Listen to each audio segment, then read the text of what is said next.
Daily Words of God. Story 2. A great mountain, a little stream, a fierce wind, and a gigantic wave. There was a little stream that meandered to and fro, finally arriving at the foot of a great mountain. The mountain blocked the tiny stream's path, so the stream said to the mountain in its weak little voice, "Please let me pass. You are standing in my way and blocking my path forward." "Where are you going?" the mountain asked. "I am looking for my home," the stream responded. "All right, go ahead and flow right over me." But the tiny stream was too weak and too young, so it had no way to flow over such a great mountain. It could only continue to flow there against the foot of the mountain. A fierce wind swept by, carrying sand and detritus to where the mountain stood. The wind bellowed at the mountain, "Let me pass." "Where are you going?" the mountain asked. "I want to go over to the other side of the mountain," howled the wind in response. "All right, if you can break through my waist, then you can go." The fierce wind howled this way and that, but no matter how furiously it blew, it could not break through the mountain's waist. The wind grew tired and stopped to rest, and on the other side of the mountain a breeze began to blow, pleasing the people there. This was the mountain's greeting to the people. At the seashore, the ocean spray rolled gently against the rocky shore. Suddenly, a gigantic wave arose and roared its way toward the mountain. "Move over!" shouted the gigantic wave. "Where are you going?" the mountain asked. Unable to stop its advance, the wave bellowed, "I am expanding my territory. I want to stretch out my arms." "All right, if you can pass over my peak, I will let you through." The great wave retreated some distance, then once again surged toward the mountain. But no matter how hard it tried, it could not get over the mountain's peak. The wave could only roll slowly back out to sea. For thousands of years, the little stream trickled gently around the foot of the mountain. Following the mountain's directions, the little stream made its way back home, where it joined a river, which in turn joined the sea. Under the mountain's care, the little stream never lost its way. The stream and the mountain reinforced each other and depended on each other. They strengthened each other, counteracted each other, and existed together. For thousands of years, the fierce wind howled, as was its habit. It still came often to visit the mountain, with great swirls of sand spun into its gusts. It threatened the mountain, but never broke through its waist. The wind and the mountain reinforced each other and depended on each other. They strengthened each other, counteracted each other, and existed together. For thousands of years, the gigantic wave never stopped to rest, and it marched relentlessly forward, continuously expanding its territory. It roared and surged time and again toward the mountain, yet the mountain never moved an inch. The mountain watched over the sea, and in this way, the creatures in the sea multiplied and thrived. The wave and the mountain reinforced each other and depended on each other. They strengthened each other, counteracted each other, and existed together. So our story ends. First, tell me, what was this story about? To begin, there were a great mountain, a little stream, a fierce wind, and a gigantic wave. What happened in the first passage? with the little stream and the great mountain? Why have I chosen to talk about a stream and a mountain?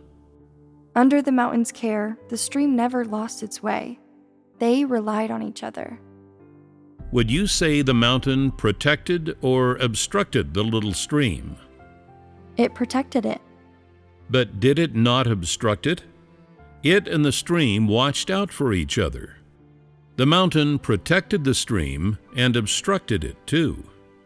The mountain protected the stream as it joined the river, but obstructed it to keep it from flowing where it would, causing floods and bringing disaster to the people. Is this not what the passage was about? By protecting the stream and by blocking it, the mountain safeguarded the homes of the people. The little stream then joined the river at the foot of the mountain and flowed on into the sea. Is this not the rule that governs the stream's existence? What enabled the stream to join the river and the sea? Was it not the mountain? The stream relied on the mountain's protection and its obstruction. So, is this not the main point? Do you see in this the importance of mountains to water?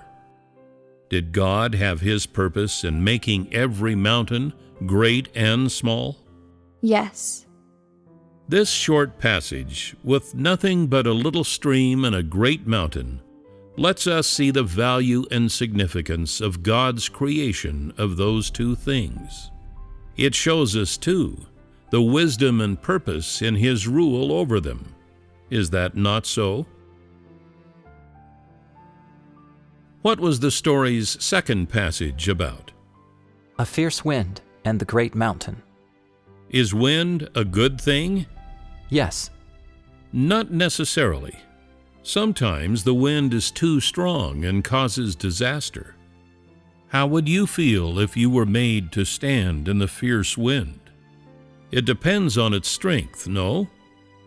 If it were a level 3 or 4 wind, it would be tolerable. At most, a person might have trouble keeping their eyes open. But if the wind fiercened and became a hurricane, would you be able to withstand it? You would not. So, it is wrong for people to say that the wind is always good, or that it is always bad, because this depends on its strength. Now, what is the mountain's function here? Is its function not to filter the wind? What does the mountain reduce the fierce wind to? A breeze. Now, in the environment that humans inhabit, do most people experience gales or breezes? Breezes. Was this not one of God's purposes? One of His intentions in creating mountains? How would it be if people lived in an environment where sand flew wildly in the wind, unimpeded and unfiltered? Might it be that a land beset by flying sand and stone would be uninhabitable? The stones might strike people, and the sand might blind them. The wind might sweep people off their feet or carry them into the air. Houses might be destroyed, and all manner of disasters would happen. Yet is there value in the existence of fierce wind? I said it was bad, so one might feel it has no value, but is that so? Does it not have value once it has turned into a breeze? What do people need most when the weather is humid or stifling? They need a light breeze to blow on them gently, to refresh them and clear their heads, to sharpen their thinking, to repair and improve their state of mind. Now, for example, you all sit in a room with many people and stuffy air. What do you need most? A light breeze. Going to a place where the air is turbid and filthy can slow one's thinking, reduce one's circulation, and diminish one's clarity of mind. However, a bit of movement and circulation freshen the air, and people feel differently in fresh air. Though the little stream could cause disaster, though the fierce wind could cause disaster, as long as the mountain is there, it will turn that danger into a force that benefits people. Is that not so? What was the story's third passage about? The great mountain and the gigantic wave. The great mountain and the gigantic wave. This passage is set at the seashore at the foot of the mountain. We see the mountain, the ocean spray, and a huge wave. What is the mountain to the wave in this instance? A protector and a barrier. It is both a protector and a barrier. As a protector, it keeps the sea from disappearing, so that the creatures that live in it may multiply and thrive. As a barrier, the mountain keeps the sea's waters from overflowing and causing disaster, from causing harm and destroying people's homes. So we can say that the mountain is both a protector and a barrier. This is the significance of the interconnection between the great mountain and the little stream, the great mountain and the fierce wind, and the great mountain and the gigantic wave. This is the significance of their strengthening and counteracting each other, and of their coexistence. These things, which God created, are governed in their existence by a rule and a law.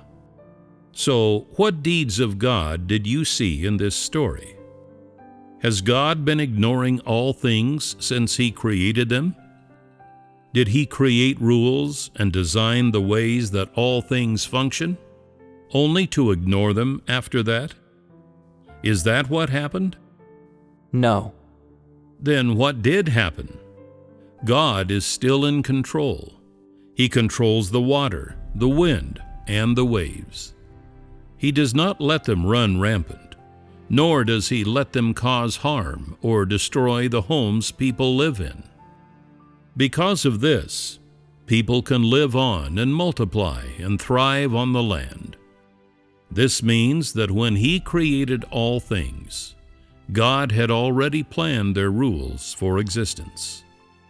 When God made each thing, He ensured it would benefit mankind, and He took control over it, so that it might not trouble mankind or cause him disaster. Were it not for God's management, would the waters not flow without restraint?